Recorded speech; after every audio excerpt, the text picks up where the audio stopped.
Hey everyone, I'm back. Now let's just get straight on to the elephant in the room. Where have I been for the last 2 weeks? Well, actually, the answer is pretty boring. I've been mainly in my room trying to do a bit of DIY, trying to get a good setup so I can edit these videos and be more comfortable while doing it. You may have seen in a previous video, I think it was the one where I got my Simba mattress, that I edit all of my vlogs lying on my bed with my laptop on my tummy like an otter, and that's just not good. Even with the Simba mattress, it's still not an ideal situation. I can't use a mouse if I wanted to. If I wanted to use a big external monitor, can't do any of that. So things had to change. Now, unfortunately, like most DIY projects, it ends up being a bigger job than you thought. I thought I could just come in, take my bed out, rip my clothes down, get a different wardrobe, shove a desk in here, and I'd be done in like 3 days, and then you wouldn't even notice. The vlogs would just carry on as normal. Yeah, it didn't work like that. Firstly, I owned way too much stuff, random junk, too many clothes, so they had to go. So I spent an entire day just purging all my possessions, getting rid of anything that I don't need, and I had to be really, really cruel to myself. I had to give away stuff I didn't really want to give away, but I had to in the name of getting a better desk and room setup. The other thing I ended up doing was painting the walls. So I had to rip everything out. I had to fill in any holes that I'd drilled into the walls for my wardrobe on my previous desk.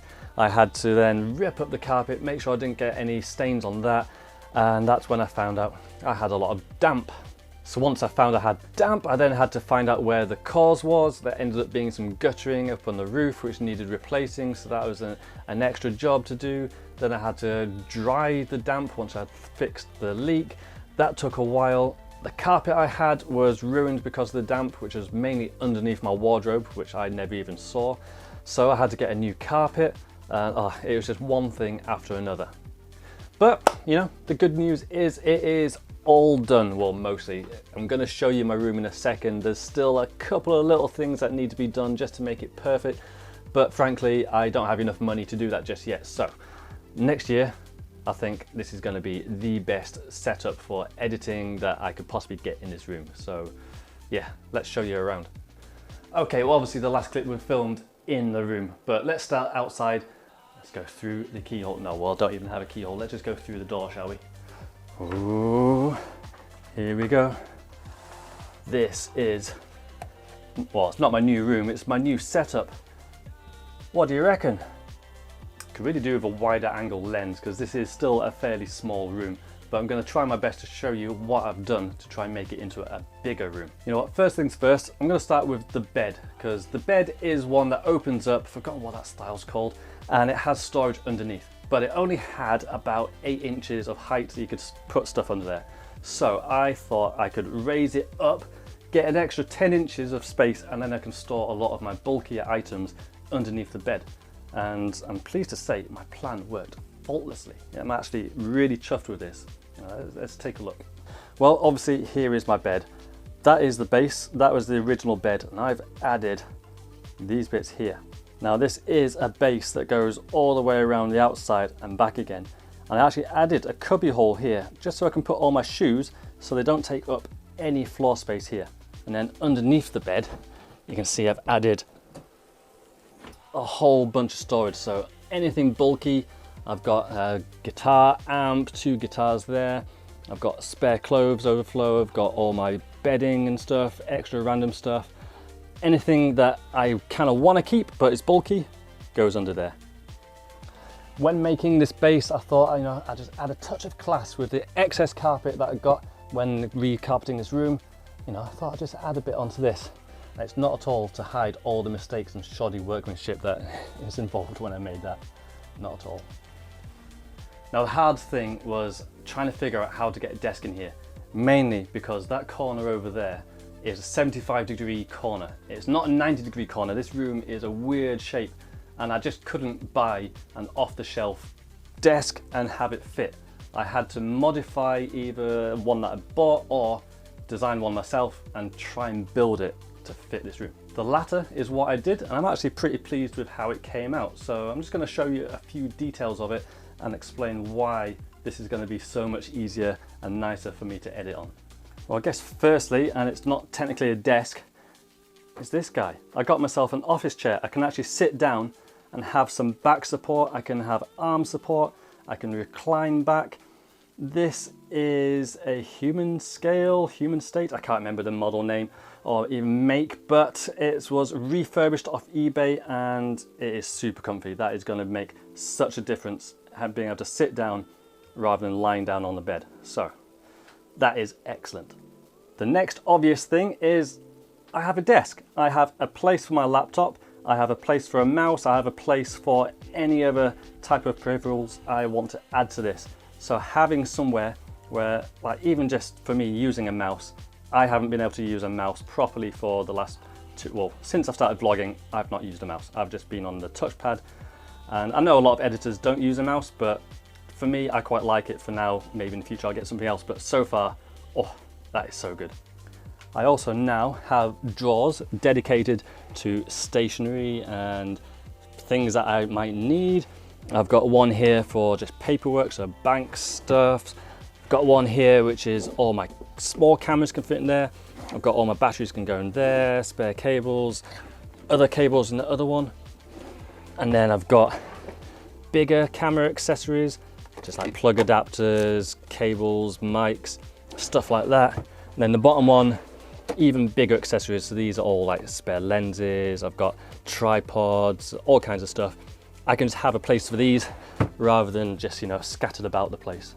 And even though I haven't got it yet, I have a dedicated place to charge my batteries. It'd be quite nice to have a little box or tray to put here. So once batteries are charged, I can put them in that tray, and any batteries that are in that tray I know are charged, rather than, you know, not knowing because they're scattered about all over the place.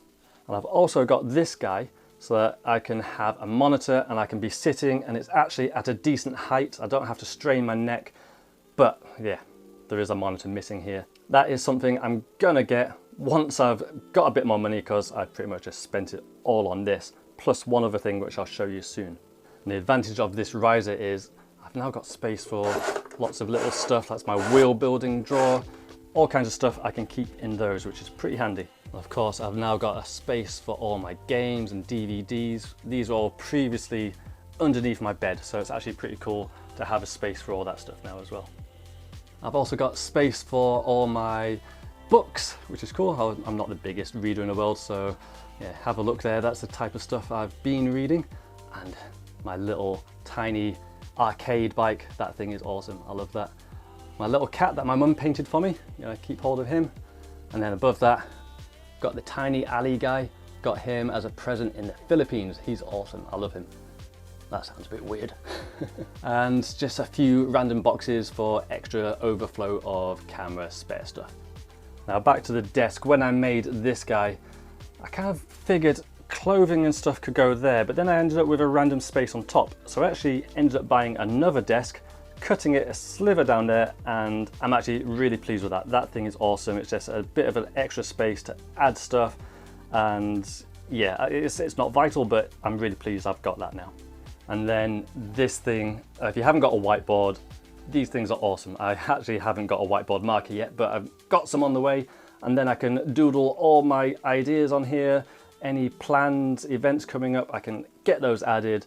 They're right next to where I'm sitting, so I see them all the time, I remember them, and hopefully I can actually get stuff done and be more productive because of this guy.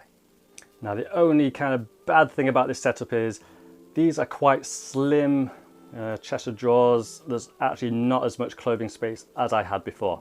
But if I keep myself strict and don't buy or keep as many clothes as I did before, I should be okay. And then this is something I'm pretty pleased with as well. This is the biggest mirror I could find within my budget. I think this was an IKEA special, and it just makes the room look a little bit bigger. I can check myself out, make sure I'm looking sharp, and it just helps, I think, make the room, yeah, just that little bit better. Speaking of making the room just that little bit better, I ended up getting myself a little bit of artwork as well. This is something I didn't need, but just to make it feel a bit more homely, a bit nicer. Just, you know, it fits in the colour scheme as well. It's just nice. It's just nice. I guess that's pretty much all of my room. The only other thing is Just a little area here just to hang excess clothes. I've got my laundry basket down there. There's a little bit of space underneath the clothes just for a little bit more storage. But that is my new room. That is my new desk. That's where I'm going to be editing all my videos from now on, unless I'm on the road. And it's going to be so much better. I'm actually going to want to edit now. Previously, because I'm doing it on my bed, it's uncomfortable. I can't use a mouse. I'm not very efficient. That's just mainly my fault though. This is going to almost make me want to edit, want to learn a little bit more, try and find some new secret tips, or not so secret, there's plenty of stuff on YouTube for it. But yeah, I want to get better at editing. So this one, probably not going to be that much more better.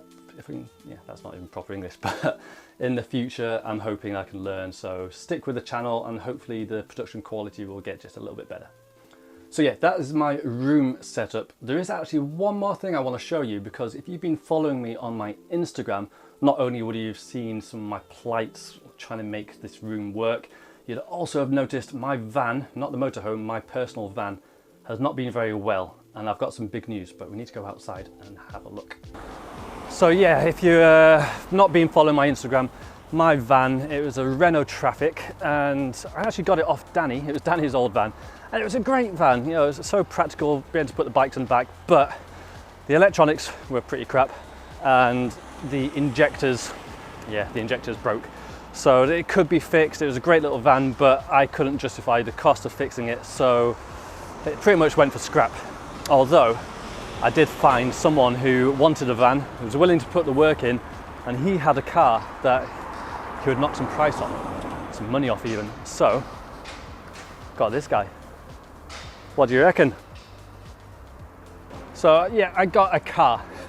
I've been driving vans for the last 10 years and it feels so weird driving a car again. But the reason why I got a car is I'm getting a motorhome. If you don't know, if you haven't been watching the videos, I've been fully sponsored by Sunlight Motorhomes. So I'm getting one next year, which is awesome. And that means that's going to be my main vehicle for transporting my bikes to events. Or it's going to be my main transport for anything bike related. So I don't need a van. I don't need anything, you know, big, bulky. Vans are more expensive to insure, they're more expensive to tax, and they're just not as nice to drive. So I got this guy because it's just going to be cheaper, more fun to drive, more economical, plus it's an estate, so I can still fit my bike in the back. So yeah, this is an Audi A4. This is a 2006 S-Line model, 2-litre turbo diesel, and it's quite the wagon. Now I won't go into too many details about it because I'm not the biggest car person in the world. You guys aren't watching this channel to see about cars. We'll leave that to Harry Main and those guys. But yeah, I got it for less than £2,000, especially with the van price negotiated in there. And it's high miles, 140,000 miles. It's got curbing on the wheels, but there's no rust and it drives pretty well. It's like spotless inside, and so far so good. I'm hoping I've not bought a lemon, but I'm pretty pleased so far. So yeah, that's the car news. Let's go back upstairs because I've got one more bit of information I want to tell you as to why there's no riding this video. So let's do that. I know I promised on my Instagram that I would get riding out this week. Yay, it's going to be great. Yeah, unfortunately not. The reason being, I have been getting a lot of dental work done. I'm not sure if you noticed my teeth in my last video I did looked particularly white, so that is pretty cool. I neglected my teeth for a while. They needed a lot of work, and one thing I've had done yesterday, which is why I'm not riding today, is I actually had a bit of gum reconstruction.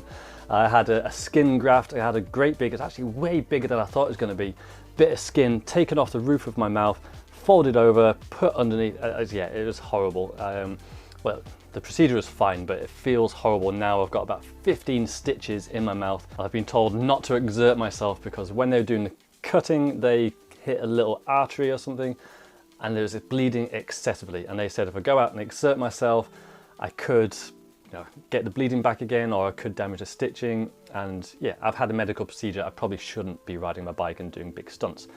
So yeah, that is unfortunate. I didn't think it was going to be as big a procedure as it was. I thought I could just go to the dentist and go riding once the numbing wore off, but unfortunately not. That's also why you may have noticed I'm talking slightly different, because the inside of my mouth is swollen to hell, exactly where I put my tongue, and it feels pretty horrible. But yeah, I'm going to promise this now to you guys. I'm going to be held accountable. Next week there will be a video. I'll try at least one. If I can make multiple videos to try and make up for it, then I will. One thing I'd love to do is a review on the MRP coil ribbon forks that I've got on my bike. A couple of people have asked for that, so that is something I'm keen to do, as well as obviously trials riding, because I know a lot of you are here to watch the trials. So I will get out on a trials bike for definite, and if I can fit in a fork review or something else, I'll try my best to do that, and then I can test out my editing. Oh, you know what, I'm actually really looking forward to this. Testing out my editing on my new desk. Oh, it's gonna be good. Oh, so good. But until then, you guys know the drill. Get out on your bikes, ride fluent, and let me know in the comments what you think of this setup, what you think of the car, and I'll catch you all next week for definite. Promise. Pinky promise. Have a good one, guys. See you later.